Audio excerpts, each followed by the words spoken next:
I'm Mark Hennick. This is So-Called Normal.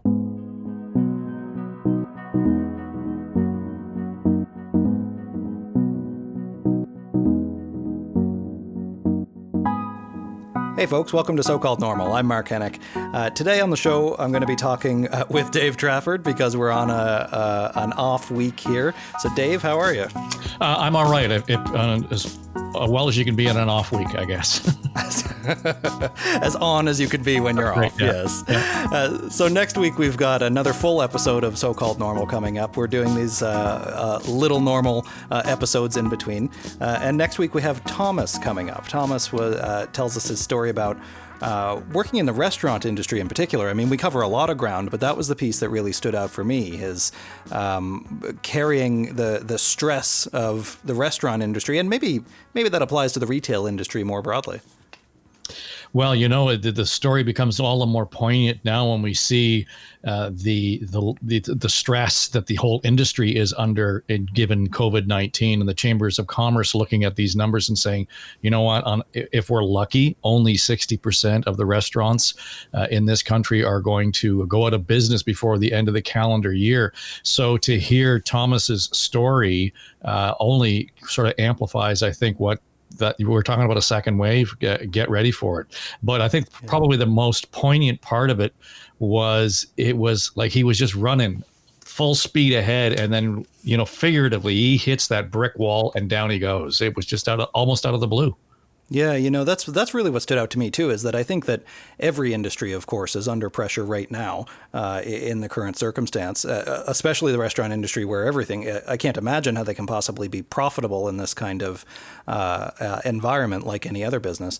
But even prior to this, there'd been stories of a mental health crisis among folks in the restaurant industry. It was only just a couple of weeks ago that the celebrity chef David Chang from Momofuku fame announced his memoirs coming out, and he had a really interesting piece in it about his own experiences with depression. He opens up about his experiences with depression, bipolar disorder, suicidal thoughts, and he says in the book that mental illness is woven into most of his adulthood, that it plays into both his failures, but also his successes, which I thought was really interesting when we think about Thomas's story too, right? That that there's a certain, it's easy because it's so awful to experience protracted depression and anxiety and suicidal thinking.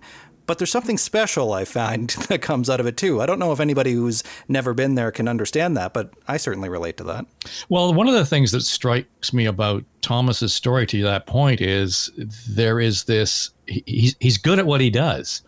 And he kind of is one of these guys, and I know many, I mean, I'll stand in line and say guilty. You take for granted sometimes what you're good at.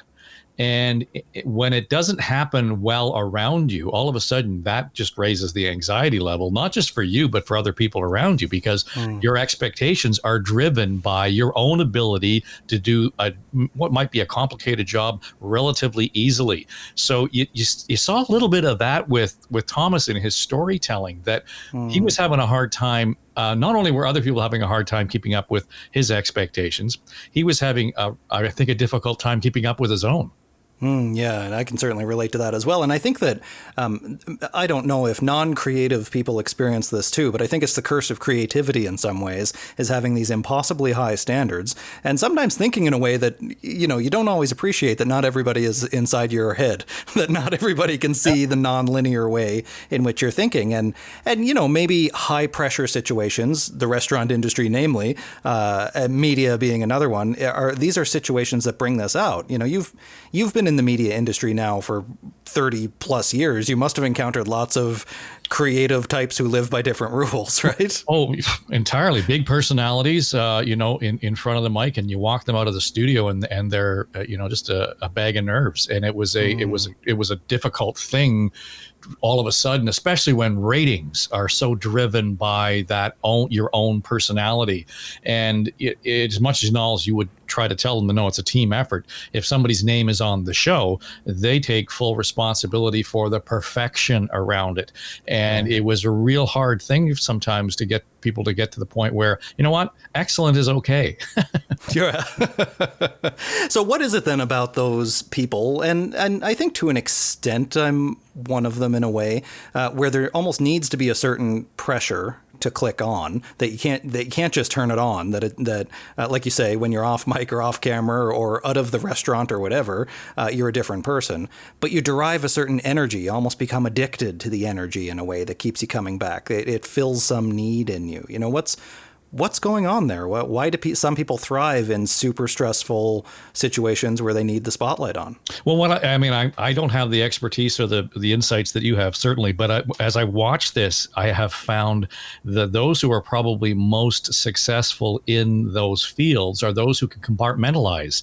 And you know, in the media industry, I remember reading an essay by Peter Zosky years ago, and he would say, when I am Peter Zosky in the studio, it's a different one than it's outside the studio. And in fact, when he was in front of the microphone, he was playing a role of Peter Zosky. So, and I kind of took that to heart, and I realized, yeah, I kind of do that myself. So that when I'm having a conversation here with you via the podcast or when we're on the radio together, it's a slightly different conversation than you and I will have off the air, but there's a different tone, there's a different feel to it. But this is what engages me. This is what drives me. I mean, you know, you said 30 years, you're being polite. I'm getting close to, 40 years doing this job. And there are many days when you kind of look and say, what the hell was I thinking? Because it can be that there's a level of stress and when you're off the air, but boy, when you're in there, that's the elixir that kind of gets you up. Well, and I think part of it too is that if you don't, you have to maintain, I think, those two gears in some way, because I'm an introvert, but I take a lot of energy from doing the extrovert stuff, but I can't imagine doing it every day nonstop all the time, because I need to take time to unplug.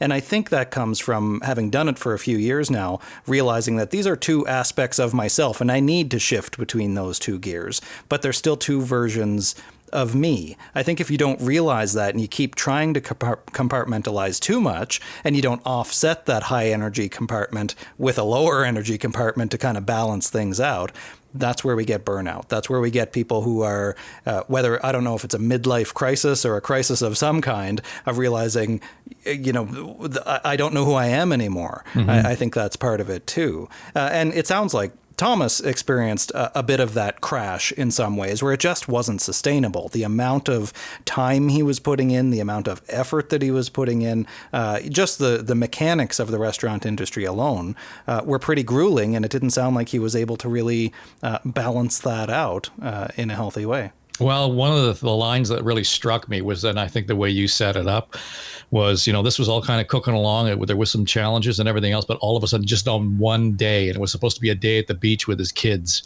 and he hadn't had a day off in a long period of time, and he just gets to the beach and the kids are ready to go, and he gets this call and says, either somebody's called in sick or whatever the case may be.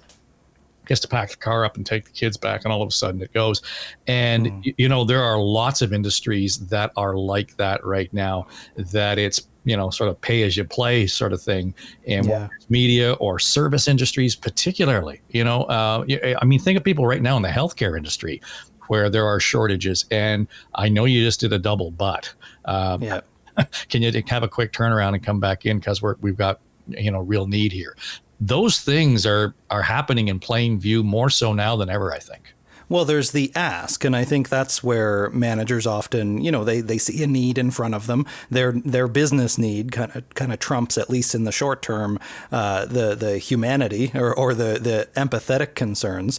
But then they I don't think put themselves in the shoes of the other person. But then I guess the other side of it too, though, is that the other person doesn't want to say no, right? They want to be seen as a good employee, as a team player. Maybe they need the extra money. There's all kinds of reasons why people don't say no, even though they know maybe that it's going to push them over their limit. Well, part of it is also, and I've been there. Okay, you know what? It's just easier if I go in. Rather than picking up the phone or chasing somebody else down or trying to solve it remotely, you just leave me alone. I'll go and do it myself. And there's a certain, approach to that says, it's not going to get done any better unless I go and do it. So, and there was a little bit in Thomas's story there of that. Yeah. Yeah. And I think that even comes back to the creative personality type too, is that there's a certain control element there, right? And I experience this all the time. In grad school, I remember having this revelation when we were studying attachment theory, and this idea of how kids who grow up, we didn't really get into this with Thomas, but I'm thinking of it now, kids who grow up without a whole lot of caregiving or without a stable caregiving environment, they learn to take care of themselves, essentially. And as an offshoot of that, as they become adults, they start to adapt that mindset of if you want something done right, do it yourself. Because that's all they knew. That's what they had to do. They had to develop that sense of control over their environment, that if this is going to be the way I need it to be, then I need to make it that way. Now, the problem with that, of course, entirely speaking from personal circumstance, is that you don't control the world. You can't necessarily control everything. So then you set yourself up often for some pretty difficult falls. Now, to suggest that in some cases it's negative. On the other hand, it just drives the kind of personalities that we are in desperate need of right now, vis-a-vis the pandemic, because those are the entrepreneurial brains that we're talking about now, right? These are people who've said, okay, I see that there's an obstacle here, but I to hell with it. I'm going to blow right through this wall because I'm going to get the job done. So there's two edges to that. And it doesn't make you many friends, I'll tell you that other edge.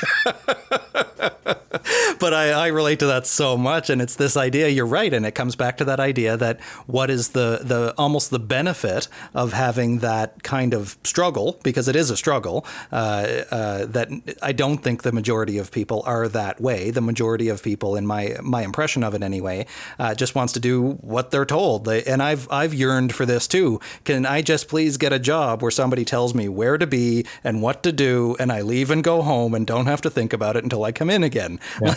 That's just such a nice, comfortable environment.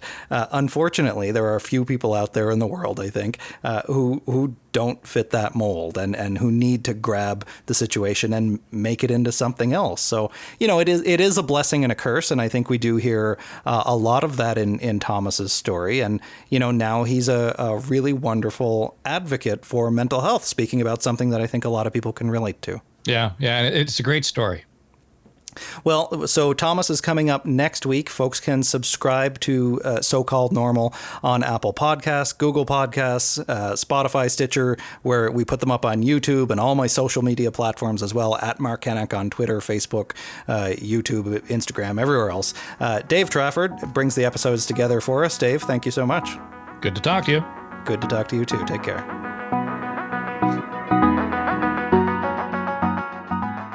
This episode of So-Called Normal is brought to you by an educational grant from Janssen Inc. Mark Hennick and the producers of So-Called Normal are solely responsible for the content of the episode, and the views and opinions expressed in this episode do not necessarily represent the views or opinions of Janssen Inc. The podcast content is provided for informational purposes only and is not intended as medical advice. Always seek the advice of your physician or other qualified health provider with any questions you may have regarding a medical condition, product, or treatment. Never disregard professional medical advice or delay in seeking it because of something you have read or seen in this podcast episode.